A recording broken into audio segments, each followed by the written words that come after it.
Every week, the Payne family cuts straight to the real financial story. The one question, Bob, everyone's asking is, are we in an artificial intelligence bubble? You've been through boom and bust. What do you think? No hype, no myths. Just what actually matters to your money. Does feel very similar to what we experienced in the 90s. Where are we, though? Are we in 1995, 1997, 1999? Listen to the Pain Points of Wealth on the Red Apple Podcast Network. The Rev and the Rabbi on the Red Apple Podcast Network. Good morning. I'm Rabbi Joseph Potasnik. And I'm Reverend A.R. Bernard. Reverend, you and I have been talking this past week about conflict in the world, and it seems like every week we're talking about conflict somewhere. And the latest one is coming out of Iran. And you see people who are giving their lives to change the entire atmosphere and to obtain freedom. You want to talk about a statement of courage. You're seeing it on the streets of Iran at the present time. And we are privileged to have with us Alireza Jafarzadeh, who's the Deputy Director of the U.S. Office of the National Council of Resistance of Iran, and the author of The Iran Threat, which was published in 2008. And Mr. Jafarzadeh is an Iranian policy expert, has been instrumental in efforts to prevent the Iranian regime from acquiring nuclear weapons, and he gained prominence in August of 2002 for revealing the nuclear site in Natanz. What an honor to have you with us, Alireza. Always an honor, Rabbi Potasnik and Reverend Bernard. Really appreciate the opportunity. So my first question to you is this. Where are all the demonstrations in America? I mean, I remember college campuses and so many streets were protesting what was going on in Gaza, and now you don't see that group or those groups coming forward and screaming and shouting, which I find astonishing because what's happening in Iran warrants the attention of the world. Any reaction to that? Yeah, absolutely. I agree with you. I mean, our supporters get out and, demonstrate in support of freedom in Iran and against the Iranian regime. But this is something that we should get everybody involved, everybody on board, because no matter what nationality you are, what part of the world you're located, the Iranian regime is a threat, whether it's in the Middle East, whether it's, Venezuela, in Argentina. The Jewish communists are bombing in Argentina was entirely directed and conducted by the Iranian regime. Right. And so that's why a free Iran, a democratic Iran, a republic Iran, where the vote of people counts, that an Iran that would be non-belligerent and would adhere to freedom and democracy would have a huge impact everywhere. And that's why everyone should get involved. I fully agree with you. Yeah.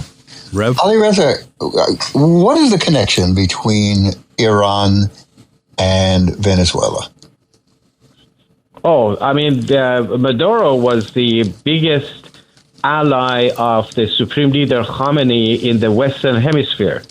And the connection was, multifaceted. First of all, the Quds Force, which is the terror unit of the Iranian Revolutionary Guards, was fully operating in Venezuela. They had presence all over. They were actually recruiting people there. Then you had the issue of the oil. The two countries had very close relationship, primarily trying to circumvent sanctions. And the two of them who were sanctioned were working together. And then you had the issue of the narcotics, which the Ayatollahs are heavily involved in that. There's a lot of money into it. And then you have the issue of the missile program. A lot of the missiles that Venezuela had was given to them by Tehran. They also helped them develop their own factories to make missiles as well as drones. The most advanced drones of the Iran regime were at the service of Maduro. I think that's enough to see them as how they were allies, but it was bad news for the Ayatollahs when Maduro was gone. Help me understand something. Under the Shah, Iranians lived, as you said to me before we went on the air, there was limited freedom. How do we go from limited freedom to the Ayatollahs where there's no freedom? I understand fighting for more freedom, but how do we get to this place?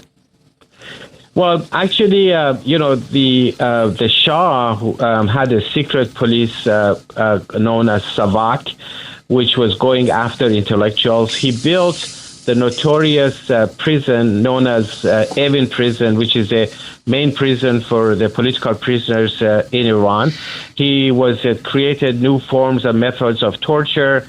He would just get rid of anyone who was expressing any voice of dissent.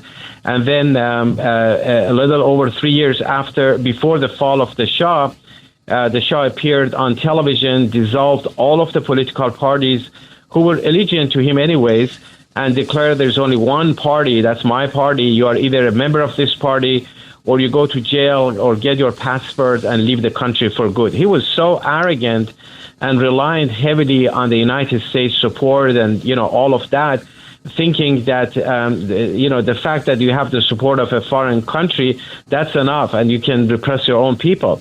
People didn't like it. Iran is a very rich country in terms of culture, history. We will not accept that. And that's why the protest started. And the Shah saw the problem. He appeared on television just shortly before he fell, admitted to all of the problems that he had. He promised that I'm going to be correcting everything, but that was too late.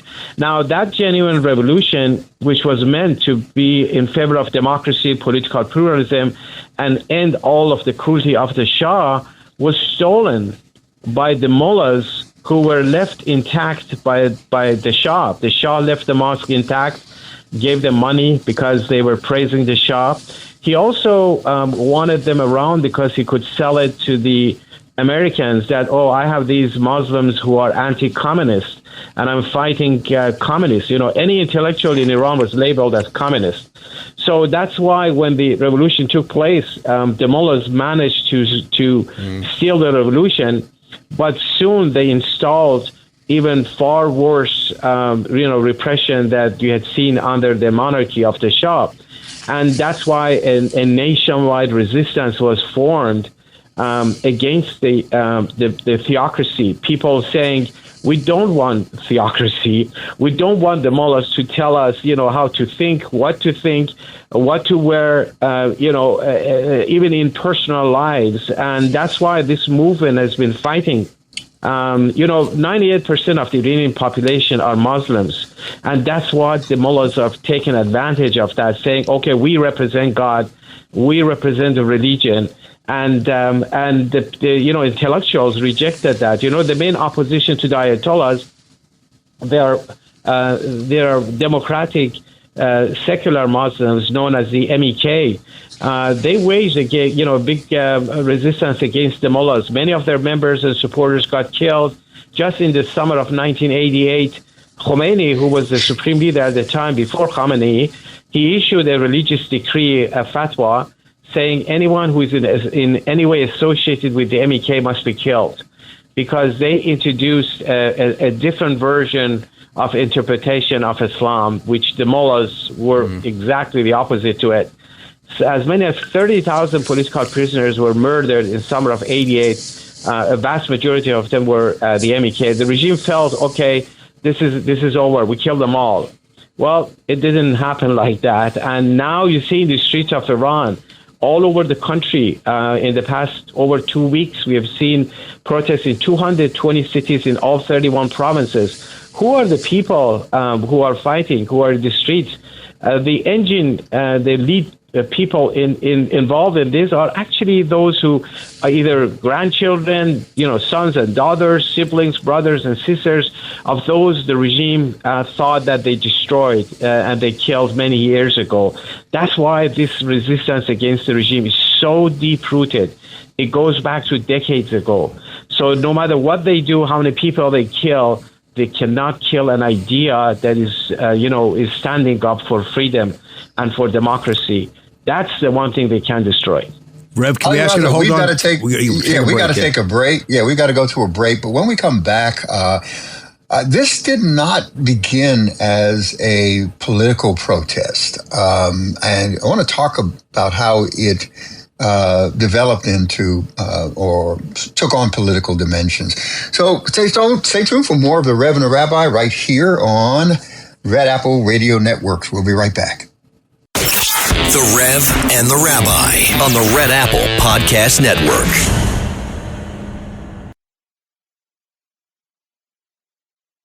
The Rev and the Rabbi. Entertaining and informative. On the Red Apple Podcast Network. Welcome back. I'm Rabbi Joseph Potasnik. And I'm Reverend A.R. Bernard. Rabbi, do you want to just introduce our guests? Absolutely. Just joining us? Just to pronounce his name is going to take me about 10 minutes. But Alireza Jafarzadeh, who's the Deputy Director of the U.S. Office of the National Council of Resistance of Iran. And Iranian policy expert, right? With that said, these protests began in December sometime, and they didn't start around politics. It started around economic collapse, right? Iran's currency has plunged in value. Inflation has surged. Real wages and living conditions have deteriorated sharply over time. Then you factor in UN sanctions, war expenditures, economic mismanagement, reduction in purchasing power. So Iranians have been pushed into desperation. So now you have to say, okay, it's the government. That's the problem, that we are experiencing this deteriorating quality of life, especially among the young people. Is this a valid assessment, and what is your response? Absolutely, Rabbi. Iran is not a poor country. We have the second largest oil and gas reserves in the world, in addition to all of the other resources. But 80% of the population live below the poverty line. And when you get that the business sector, the traditional business, the bazaar, who used to be the bedrock of support for the Ayatollahs, when they stand up and protest, there's a big problem. And it started with the deteriorating currency value. Just to give your listeners an idea, in the first few years after the revolution, you would have to pay 80 riyals to get $1.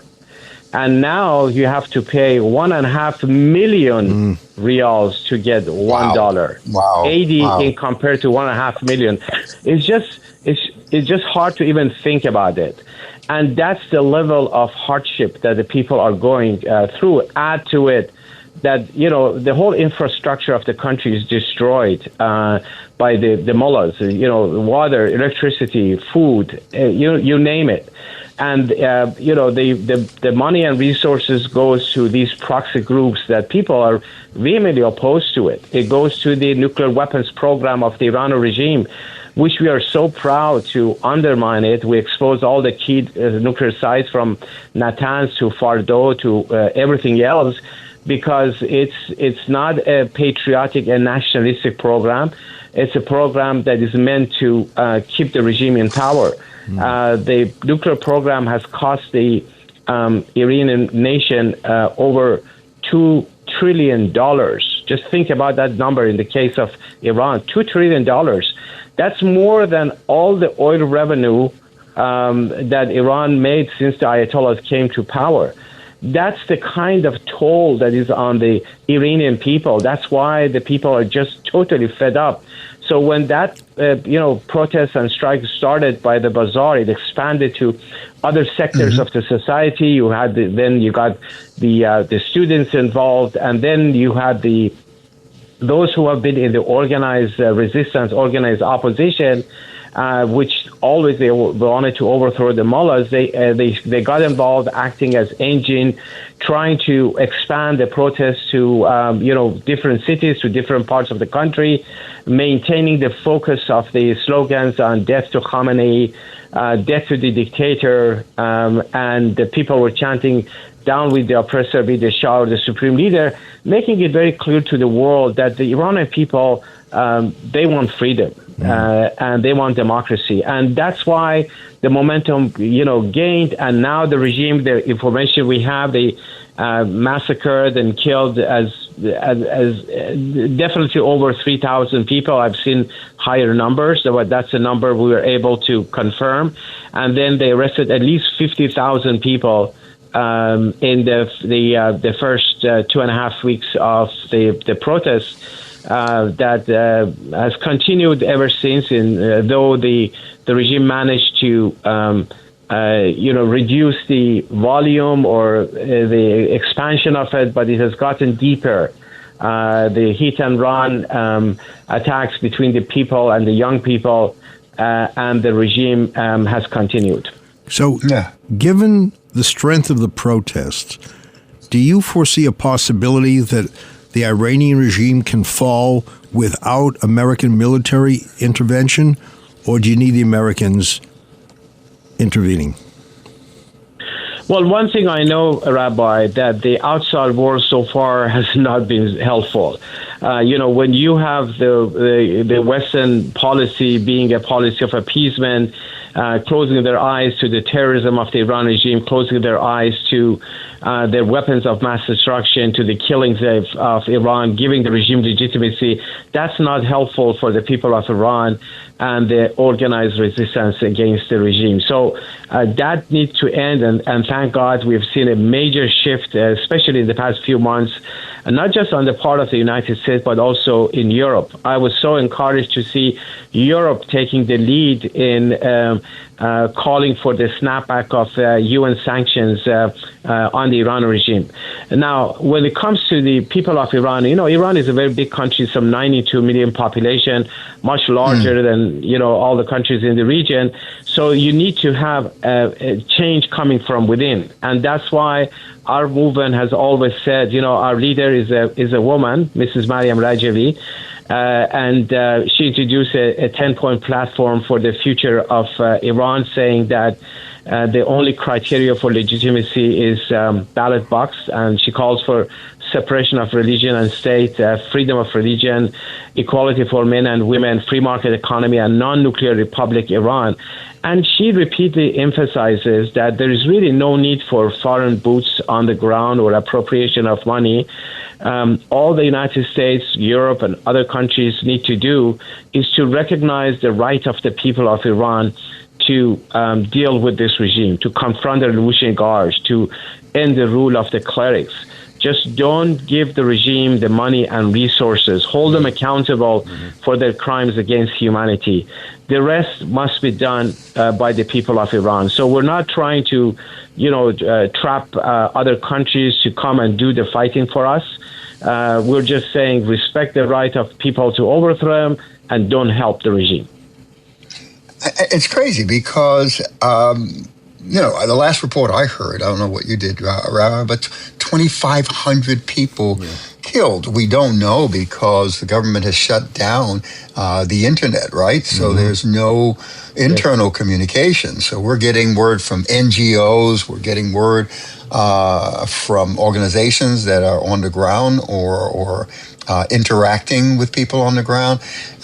So we don't know exactly what the true numbers are. Is there any way that's being changed? Actually, you're correct, especially when the regime cuts, the internet and is always lying about anything, all these years. What we have done, because we have a very powerful, strong network all over the country, the Iranian resistance, and we try to gather information. We have always been very cautious in the information we put out until we're, absolutely sure that they're accurate. We will never release them. And 2 days ago, we came up with the number after compiling reports from hospitals, morgues, family members, our own network in Iran, in over 220 cities in all 31 provinces. Our estimate was that over 3,000 have been killed by the regime for sure. And, some 50,000 arrested. I've seen, larger numbers, but definitely that's the case. The regime hasn't denied any of these things. They're just trying to justify it, saying, "Oh, they're terrorists who are, who appeared in the streets and they wanted to confront the regime." The regime calls anybody who opposes them as terrorists. They call any nation around the world, who call for accountability and adherence to international norms. They call them, world arrogance, kind of thing. So that's the number we have now. Alireza, we're going to ask you to stay with us because you have so much information to convey that we need to hear more from you. And when we come back, one of the things I want to understand is, and Rev, help me with this one, how people who claim to be religious are so brutal in the treatment of other people. This is a theocratic government. Absolutely. With a higher belief in God and the hatred for human beings, it's hard to reconcile. Yeah. All right, stay tuned. Sure. Stay with us. The Rev and the Rabbi on the Red Apple Podcast Network. The Rev and the Rabbi. Entertaining and informative. On the Red Apple Podcast Network. Welcome back. I'm Rabbi Joseph Potasnik. And I'm Reverend A.R. Bernard. Reverend, what I want to say, and Alireza, I know will confirm this, thank you to all of the people who have stood with the freedom fighters, with those who yearn for freedom in Iran. I've gone to many protests. I've met Alireza. So many leaders of all the different faith communities came together and say, we will not be silent. We're going to shout so that the people in Iran hear us and know that we stand with them. Alireza, that's got to be very reassuring because, in history, there are times that people simply sat silently and did nothing. But here we have letters being written to Congress, resolutions being passed, but above all, people standing up, speaking as loudly and clearly as possible so that those in Iran know you're not alone. Mm-hmm. Mm-hmm. Rabbi, I'm trying to remember if you had a question before we went to the break. We're talking about religion and its treatment of people. And it is just beyond comprehension that one can be, or one can claim to be, religious and ruthless at the same time. Alireza, you want to address that? Absolutely. That's a very, very important question because in reality, what you see in Iran since the Ayatollahs came to power in 1979 and Khomeini took over power, even though he built this perception that, he's a holy man and he's just going to go back to Qum where the theological schools are and he will continue with the religious studies and all of that. He actually showed his true nature through what he was actually about, that, he was the most ruthless, anti-human person you could possibly find on the face of the earth. He cloaked, fascism under the name of the religion. This has nothing to do with religion. It's all about fascism, a mentality and ideology of dominance and killing everyone who slightly disagrees with you. If it were about religion, 98% of the Iranian population are Muslims. Why is he killing the Iranian people? Why is he killing, the main targets of the Iranian regime, even though they're the world's leading state sponsor of terrorism, but the main targets are the Iranian people themselves. And so it's really not about religion. It's about misusing religion. He brought this whole idea of, Islamic fundamentalism, doing everything under the name of religion, going after anyone they don't like under the name of religion, issuing fatwa to kill them, issuing, religious orders to eliminate them, to cut off their hands, their feet, and stoning them to death, assassinating, all of them, justified under the name of religion. So we have to make that very clear distinction. Yeah, Rabbi, I think that's an important point because we have to be careful when we equate religion as should a positive moral force with those who would use religion, for the abuse of power. You want to respond to that, and then I'll present my question? I think that throughout history, people have blamed religion for brutality. They said, look what, you've done using the banner of religion. And we've always said, no, don't blame religion, blame those who abuse religion to achieve their, whatever their goals are. So I'm glad that moral distinction was made. Yeah, that's absolutely. important. The interfaith, we have a history of different religions working together, especially nowadays. And suddenly, out of nowhere, these mullahs came. Since the time that the mullahs came to power, they changed everything, the entire region, as far as, Africa, all of the places. And that's why we say this is the most brutal element that has emerged in our history, in modern history.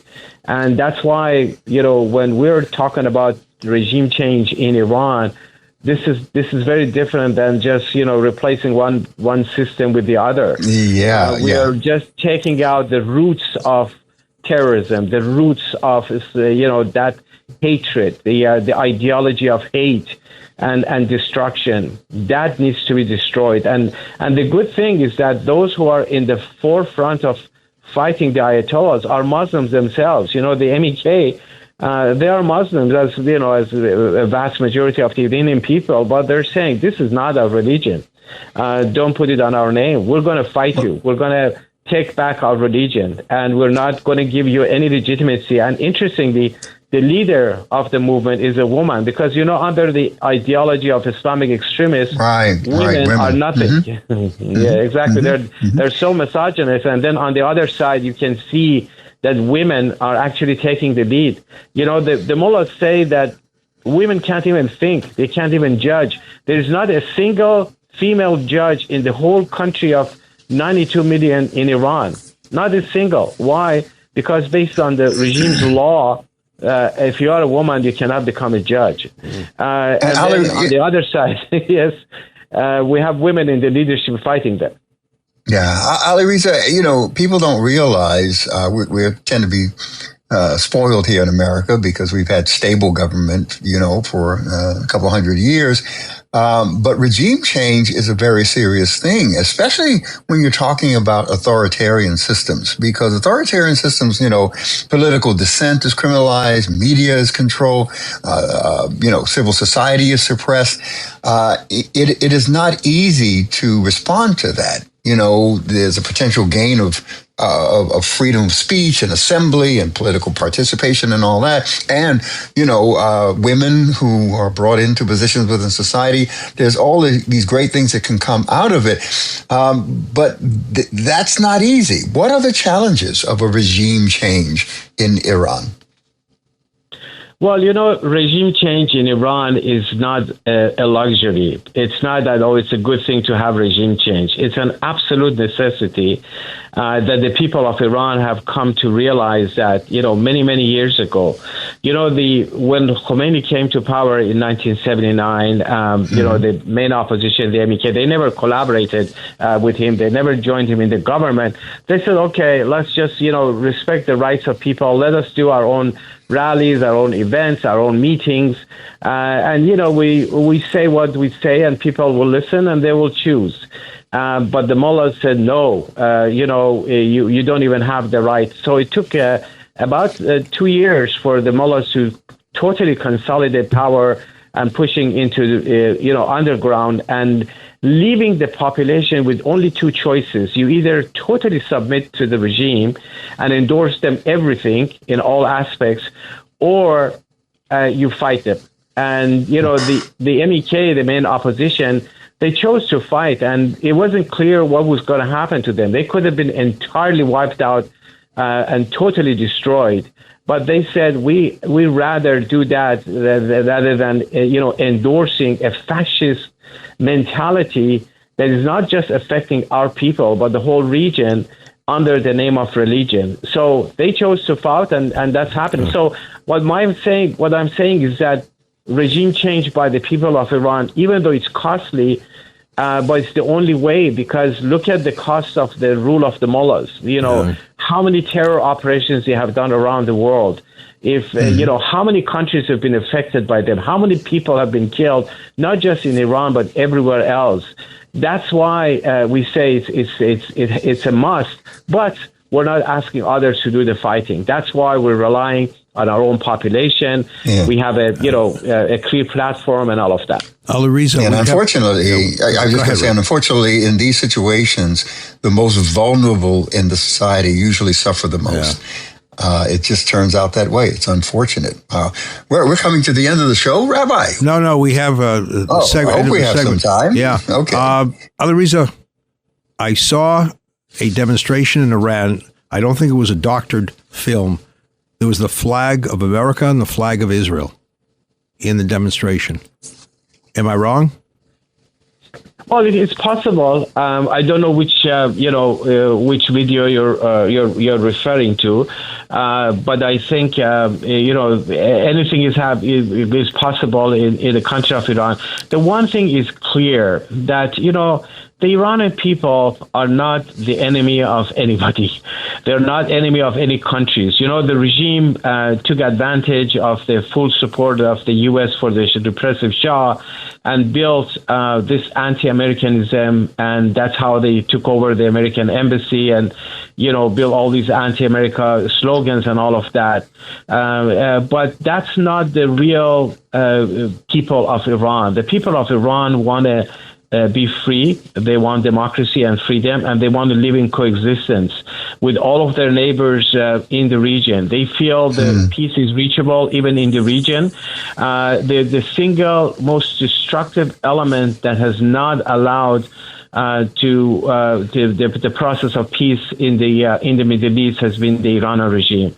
That needs to end, and there is a reason why the regime in every Friday prayer that you see in Iran, every Friday all these mullahs get in various cities and they have their speeches and then they have their own orchestrated slogans. There are 3 slogans: death to America, death to Israel, and death to the MEK, which is the main opposition that is fighting the Ayatollahs. So they feel that, they need to build and rally their own forces, their own, radical elements around fighting United States and Israel, and then also their biggest enemy internally, which is the MEK. But none of that is working. The people are not picking up that, those slogans. And to the contrary, the people are rallying around the MEK, that they have created these resistance units that are acting as engine for change in Iran. So whatever the regime has done has not worked. Right. Rev, this has been eye-opening. Yeah. And it's tough because you have to have credible leadership to lead a regime change. Right. You have to have a unifying vision, institutional continuity, because institutions collapse in situations like this. How do you rebuild? Money tends to flee countries that are in situations like this. It's not easy, but it's great conversation. Thank you. Thank you. This is a transformative moment. I mean, if Iran falls, just think of what the world will look like post-Iran, post-Mullah Iran. And, there is a process for that, absolutely, that vision. But, after the fall of the Ayatollahs, Mrs. Rajiv, our leader, has said that there's going to be a transitional government that would for no longer than 6 months. Within that 6 months period, will set up for free and fair elections that would lead to the formation of a national and constituent assembly, whose job is to draft the new constitution, to shape the new form of government. So you will have a representative government based on the vote of the people. It's that kind of Iran that is so inspiring, not just for us, but I think anyone around the world. Alireza Jafarzadeh, Deputy Director of the U.S. Office of the National Council of Resistance of Iran. Thank you for all that you've done, can continue to do. We stand with you. I thank you, Rabbi Potasnik and Reverend Bernard. I really appreciate the opportunity. It's always a pleasure to be on your show. Thank you. It was enlightening. Thank you. And of course, we'll look to have you back in the future. But in the meantime, we'll be back with more of the Rev and the Rabbi right here on Red Apple Radio Networks. The Rev and the Rabbi on the Red Apple Podcast Network. The Rev and the Rabbi. Entertaining and informative. On the Red Apple Podcast Network. Welcome back. I'm Rabbi Joseph Potasnik. And I'm Reverend A.R. Bernard. Rev, let's first thank our producer, Elias Raff, who does such a masterful job in making sure that we're heard around the country. So thank you all. You know, as I listened to him, I thought you and I have signed many letters of support, many resolutions, and we've been involved in this for some time. So it's got to be reassuring to Alireza and so many of the people fighting to know that there's a moral army behind them. There are people who really are committed to their freedom. We don't just pray for it; we participate in doing everything we can to bring to the attention of leaders here. You got to support them. You got to speak out for them. Yeah, you got to get behind them. And it's important to know what you're talking about because there's so much misinformation that goes out, intentionally to take away from the truth of what's really happening within the society. So it was great to know that he was that in touch and could respond to our questions. He did a great job. Yeah. You asked about regime change, Well, I was going to say that regime change is not easy, Rabbi. People think, well, this, something or someone new come into power. And historically, we've seen South Africa. I was there from 1990 to all the way up to 1999. So I was there while apartheid was still in action. And when I went in, I was American, but you had the black South Africans, you had the Indians, you had what they called the coloreds, and you had the white, Afrikaans. And it was interesting to see the tension that was there. And apartheid was a very public expression of racial division within the society. And when Mandela came out, I remember, and we had elections because the churches were involved in the elections because there was a lack of trust, and he trusted the religious organizations. A friend of mine who had a very large church in Johannesburg, he was assigned, along with Bishop Desmond Tutu, to monitor the elections. So that it would, come out fair. So it was amazing the role that the church played. But South Africa, that was one of the successful transitions. Think Iraq, Chile. Look at Iraq. Look what happened. Then you have the other side of it. Yeah, Chile was great. Eastern Europe. You had the Poland. You remember Poland and Czech Republic. Yeah. All that was great. But then you had some nightmares historically. Like Iraq, what happened in Libya, and this is not the first because Iran was in 1979 and it switched over. And here we are. Look at where we are today, following the regime change there. Someone said to me a while ago, you don't have all the little Tommy Jeffersons running around in all these places because you don't have democratic institutions in place. So, we're surrounded we're in a democracy. We have institutions that support that. But some of these places you have opposing forces. They don't want democracy. They want to rule in their own fashion. And that means suppressing the rights of people who want freedom. So talk about when you change the regime, you don't necessarily get the regime you wanted there. So you got to be very, very clear, very careful. And what you pointed out is at the top of the list when you look at successful transitions and regime changes, institutional continuity. Yeah. If you have to change all of those institutions and create new ones, that's a difficult task. But if institutions within the system, within the society, continue just under new leadership to do things differently, then that is one of the features of a successful transition of power. You know, Rev, I was thinking coming into the studio, this is Martin Luther King weekend. And we talk about change. And he was certainly someone who was a great advocate. He was an iconoclast, someone who sought change. What also impressed me about Martin Luther King is he spoke out for the Jewish people. It wasn't only about atrocities committed against the black people, it was about anti-Semitism, and he connected them. You know, the person who hates Jews today will hate blacks tomorrow, vice versa.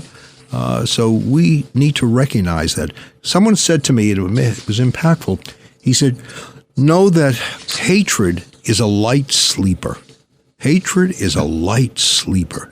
In other words, right? It comes back and he wakes up and all of a sudden you're the victim. So quickly and very easily, Yeah. So on this, Martin Luther King weekend, we need to, blacks and Jews, we need to rebuild that alliance of being there for each other. When I see the numbers on anti-Semitism rise so precipitously, we can't. And that's a tough thing when two marginalized groups don't get along, or they're strategically and intentionally divided, by those who would like to see that conflict, because once we unite, we become a strong force. I happen to be chosen to give the keynote address at the MLK Day event at Ebenezer Baptist Church in Atlanta. So I'll be down there tomorrow on Monday. And I've known the King family for many, many years. And so I'm looking forward to sharing something of substance. They're very fortunate to have you, because your resume is replete with standing up for the other. I know you stood up for us.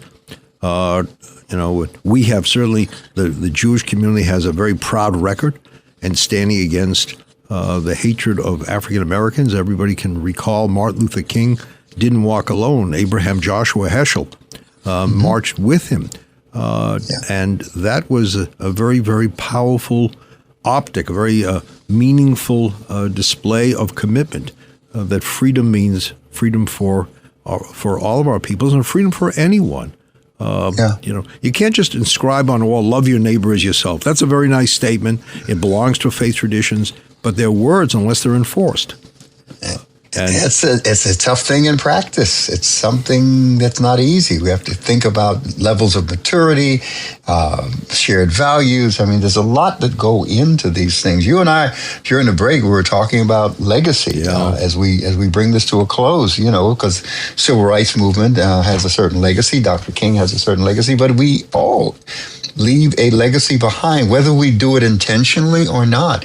And it's more than material, Rabbi. It begins spiritual, because the spiritual legacy passes a worldview on to the next generation, a way of understanding what it means to be human, what it means to live in this world, meaning and purpose and transcendence, all those things. And I think that's where legacy really, really begins. And if you don't have some meaning in the context of spirituality, you pass on an empty spirituality, a vacuum, a void that's going to be filled with who knows what. So legacy doesn't begin materially, it begins spiritually. I remember years ago there was a book entitled, "What Did You Do During the War, Daddy?"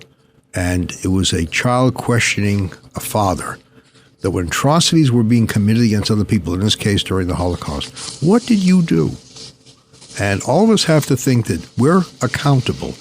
We're accountable to the Almighty. We're accountable to our kids when they want to know, where were we when all of this was going on? All this hatred, is metastasized in our society. Where are we? And that's a question that we have to ask ourselves. Rev, this has been a great conversation.